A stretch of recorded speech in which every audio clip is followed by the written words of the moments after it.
Assalaamu calaykum. Magacaygu waa Cabdullah. Okay, halkan waa kanaalka dunida. Maanta muuqaalkeen waxaan uga hadli doonnaa laba qodob oo aad u muhiimsan ah. Qodobka koowaad, internet waa hab adduunka oo dhan u furan inay isku dhaafsadaan warka, cilmiga, ganacsiga iyo wixii la mid ah. Internetku waxa uu ka kooban yahay shabakadda kombiyuutarada kuwaas oo xogta isku dhaafsada habka loo yaqaan Internet Protocol.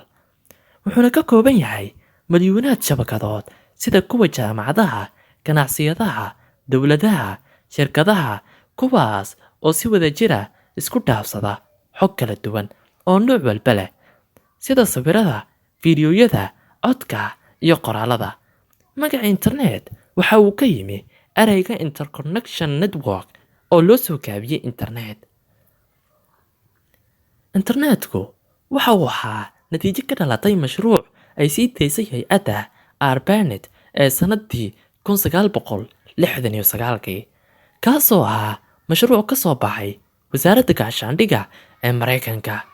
Barnaamijkaas waxaa looga aasaasay isku xirka ciidanka Mareykanka iyo jaamacadaha iyo dhammaan hay'adaha si looga faa'iideysto aaladda moobil koowaad Janaayo ee 1983 iyo wasaaradda gaashaandhigga ee Mareykanka bedeshay borotokoolka NCP kuna wareegtay TCP ama wax loo yaqaan IP.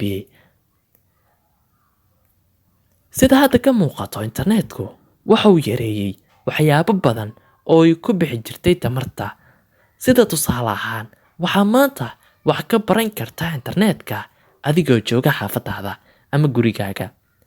Wayna dhacday oo waa mid hadda xaaladan bushiga ee wareegaya corona oo uu saameeyey. Sidoo kale waxaa laga maarmay inaad maanta tagto meel ganacsi oo aad shay ka iibsato adigoo heli karo dukaamaysi qadka ah ama online shopping ah. Sidoo kale waxaad arkaysaa shaneemooyin in laga maarmay oo netku aad ka heli karto filim ama riwaayad aad rabtid. Sida ay leeyihiin khubarada adduunka inuu netku noqon doono adduunka khiyaaliga ama yahay. Tusaale ahaan, in qof jooga gurigiisa lagu xukumo maxkamad si online ah. Sidoo kale, maanta waxaa laga maarmay in qaamuusyada buugaagta ha ahaado mid cilmi iyo taariikhba in la tago meel ee laga soo gato aad ayagoo PDF ah aad ka heli karto internetka.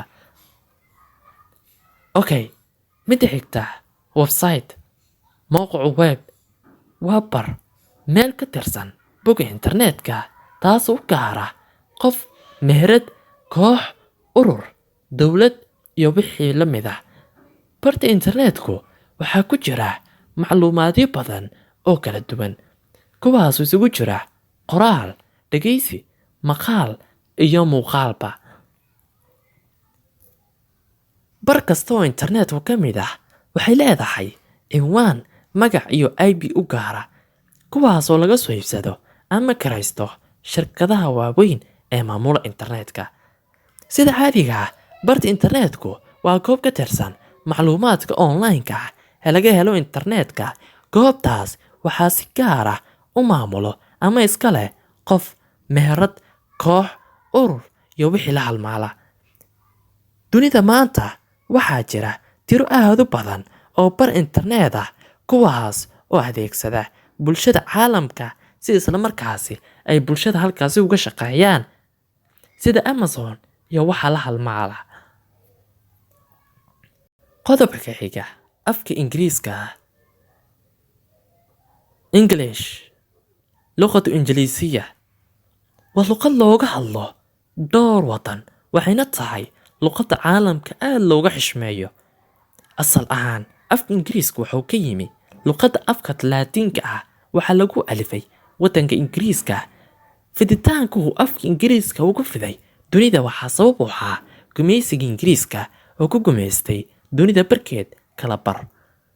Mar walba uu wadan gumaysto, Ingiriisku waxa uu ka dhigi jiray afkiisa afka dowladda iyo tanbaridaba. Haddaba, wadamada luqadda lagaga hadlo sida afkooda hooyo oo kale waxaa ka mid ah Ingiriiska, Australia, Mareykanka, Canada.